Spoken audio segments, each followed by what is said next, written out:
ইসরায়েলের অমানবিকতার শেষ কোথায়? তারা ফিলিস্তিনি বন্দীদের কুকুরের মাধ্যমে যৌন নির্যাতন করাতেও পিছপা হচ্ছে না। মিডল ইস্ট আইয়ের প্রতিবেদনে উঠে এসেছে এমনই সব ভয়াবহ তথ্য। ফিলিস্তিনি সাংবাদিক হালিম সালেম মিডল ইস্ট আইকে জানান, ইসরায়েলি রক্ষীরা তাকে উলঙ্গ করে কুকুরের মাধ্যমে যৌন নির্যাতন করিয়েছে। সালেমের দাবির প্রতিবাদ করলেই রক্ষীরা আরও মারধর করত, বেড়ে যেত শাস্তির মাত্রাও।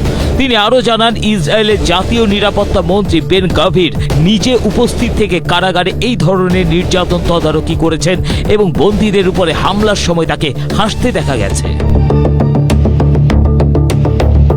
আরেক ফিলিস্তিনি সাংবাদিক সামিয়াল জানান, 2024 সালের ফেব্রুয়ারিতে গ্রেপ্তারের পর ইসরায়েলের মেজিরো কারাগারে তাকে একটি কক্ষে নিয়ে চোখ বেঁধে দীর্ঘ সময় ধরে মারধর করা হয় এবং একটি লাঠি দিয়ে যৌন নির্যাতন করা হয়। তার ভাষ্য অনুসারে এই পাশবিক নির্যাতনের সময় ইসরায়েলের কারারক্ষীরা হাসাহাসি করছিলেন এবং পুরো ঘটনাটি ভিডিও করা হচ্ছিল বলে ধারণা তার।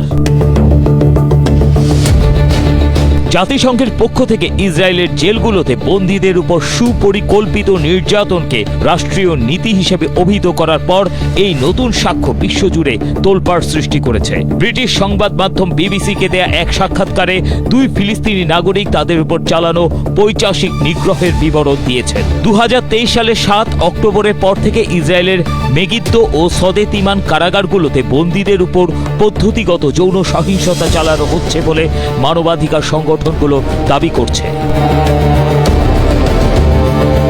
উত্তর গাজার 42 বছর বয়সী এক নারী, যিনি কুখ্যাত সদে তেইমান কারাগারে বন্দী ছিলেন, তিনি জানান তাকে টানা 2 দিন ধর্ষণ করা হয়। তিনি বলেন তিনি মৃত্যু কামনা করছিলেন।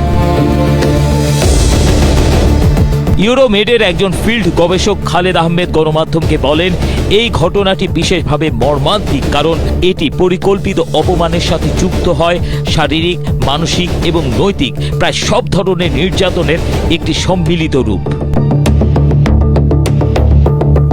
গত আগস্টে সদেতিমান সামরিক কারাগারের একটি সিসিটিভি ফুটেজ ফাঁস হয়, যেখানে একটি বন্দীকে যৌন নির্যাতন করতে দেখা যায়। পরে তাদেরকে আটক করা হলে সেই 5 সেনার মুক্তির দাবিতে ইসরায়েলের কট্টর ডানপন্থীরা বিক্ষোভ শুরু করে। এমনকি ইসরায়েলের পার্লামেন্ট নেসেটেও লিকুদ পার্টির নেতা হ্যানক মিলউইডস্কি চিৎকার করে বলেছেন, গাজার খুনিদের উপর সবকিছুই বৈধ, সবকিছুই জায়েজ।